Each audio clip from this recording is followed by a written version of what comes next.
ಯಾ ದೇವಿ ಸರ್ವಭೂತೇಷು ಮಾತೃರೂಪೇಣ ಸಂಸ್ಥಿತ ನಮಸ್ತಸ್ಯೈ ನಮಸ್ತಸ್ಯೈ ನಮಸ್ತಸ್ಯೈ ನಮೋ ನಮಃ. ಆಷಾಢ ಮಾಸ ಅಂತಕ್ಕಂಥದ್ದು ಶಕ್ತಿ ದೇವತೆ ಆರಾಧನೆ ಮಾಡ್ತಕ್ಕಂಥ ಒಂದು ಸೃಷ್ಟಿಯಾಗಿರ್ತಕ್ಕಂಥದ್ದು. ಹಾಗೆ ಶ್ರಾವಣ ಮಾಸದಲ್ಲಿ ನಾವು ವಿಷ್ಣುಗೆ ಆರಾಧನೆ ಮಾಡ್ತೀವಿ, ಕಾರ್ತಿಕದಲ್ಲಿ ಶಿವನಿಗೆ ಆರಾಧನೆ ಮಾಡ್ತೀವಿ. ಇಲ್ಲಿ 1000 ಮೆಟ್ಟಿಲು ಹತ್ತಿ ಬಂದರೆ ಸನ್ನಿಧಿ ದೊರಕುವುದು ಅಂತ ಮಹಾರಾಜರು ಮಾಡಿದ್ದಾರೆ. ಅದೇ ರೀತಿ ಇಲ್ಲಿ ಬೆಟ್ಟ ಹತ್ಕೊಂಡ್ಬಂದವರಿಗೆ ಅನುಕೂಲವಾಗಿರ್ತಕ್ಕಂಥ ಒಂದು ಸ್ಥಳವಾಗಿರ್ತಕ್ಕಂಥದ್ದು. ಚಾಮುಂಡಿ ಬೆಟ್ಟ ಅಂತಂದರೆ ಒಂದು ಪುರಾಣ ಪ್ರಸಿದ್ಧವಾದ ದೇವಸ್ಥಾನ. ಇಲ್ಲಿ ಆಷಾಢ ಮಾಸದಲ್ಲಿ ವಿಶೇಷವಾದ ಪೂಜೆಗಳು ನಡ್ಕೊಂಡು ಬರ್ತಾ ಇರ್ತಕ್ಕಂಥದ್ದು ರಾಜರ ಕಾಲದಿಂದ ಬಂದಿರತಕ್ಕಂಥ. ಅದೇ ರೀತಿ ನಾವು ಮುಂದುವರ್ಸ್ಕೊಂಡು ಹೋಗ್ತಾ ಇದ್ವಿ. ಎಂದಿನಂತೆ ಮಾನ್ಯಾಸ ರುದ್ರಾಭಿಷೇಕ, ಪಂಚಾಮೃತಾಭಿಷೇಕ, ವಿಶೇಷವಾಗಿ ಲಕ್ಷ್ಮೀ ಅಲಂಕಾರ ಆಗಿರ್ತಕ್ಕಂಥದ್ದು. 4 ಶುಕ್ರವಾರ ಕೂಡ ಲಕ್ಷ್ಮೀ ಅಲಂಕಾರ ಮಾಡ್ತೀವಿ.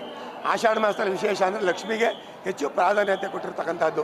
ಲಕ್ಷ್ಮಿ ಆಗಿರ್ಬೋದು, ಕಾಳಿ ಆಗಿರ್ಬೋದು, ಸರಸ್ವತಿ ಆಗಿರ್ಬೋದು ಅಥವಾ ಪಾರ್ವತಿ ಆಗಿರ್ಬೋದು, ಹೆಚ್ಚು ವಿಶೇಷವಾಗಿರ್ತಕ್ಕಂಥ ಒತ್ತು ಕೊಟ್ಟಿರ್ತಕ್ಕಂಥ ಮಾಸ.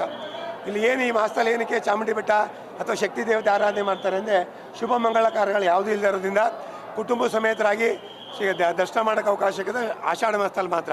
ಈಗ ಶ್ರಾವಣ ಮಾಸ ಅಂತ ನಾವು ಇಟ್ಕೊಂಡಾಗ ಗೃಹ ಪ್ರವೇಶ, ಮುಂಜಿ, ನಾಮಕರಣ, ಹೋಮಗಳೆಲ್ಲ ಇರ್ತದೆ. ಆದ್ದರಿಂದ ಕುಟುಂಬ ಸಮೇತರಾಗಿ ಹೋಗೋಕ್ಕಲ್ಲ. ಆಷಾಢ ಮಾಸದಲ್ಲಿ ಕುಟುಂಬ ಸಮೇತರಾಗಿ ದರ್ಶನ ಮಾಡ್ತಕ್ಕಂಥ ಪದ್ಧತಿ ಇರ್ತಕ್ಕಂಥದ್ದು. ಎಲ್ಲೆಲ್ಲಿ ಶಕ್ತಿ ದೇವತೆಗಳಿದೆ ಅಲ್ಲಿ ಹೆಚ್ಚು ಜನ ಬಂದು ಪೂಜೆ ಮಾಡ್ತಕ್ಕಂಥದ್ದು ಆಷಾಢ ಮಾಸದಲ್ಲಿ ಅಂತ ಹೇಳಕ್ಕೆ ಇಷ್ಟಪಡ್ತೀನಿ ನಾನು. 4 ವಾರ ಕೂಡ ಲಕ್ಷ್ಮೀ ಅಲಂಕಾರನೇ ಹೆಚ್ಚು ಒತ್ತು ಕೊಟ್ಟಿರ್ತಕ್ಕಂಥದ್ದು.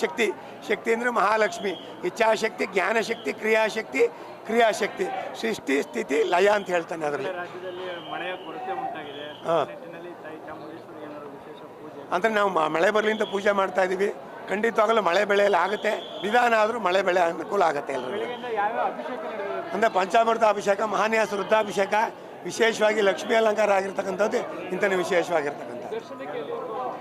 ಬೆಳಗ್ಗೆ 5:30 ರಾತ್ರಿ 10 ಗಂಟೆ ತನಕ ದರ್ಶನದ ವ್ಯವಸ್ಥೆ ಇರ್ತಕ್ಕಂಥದ್ದು.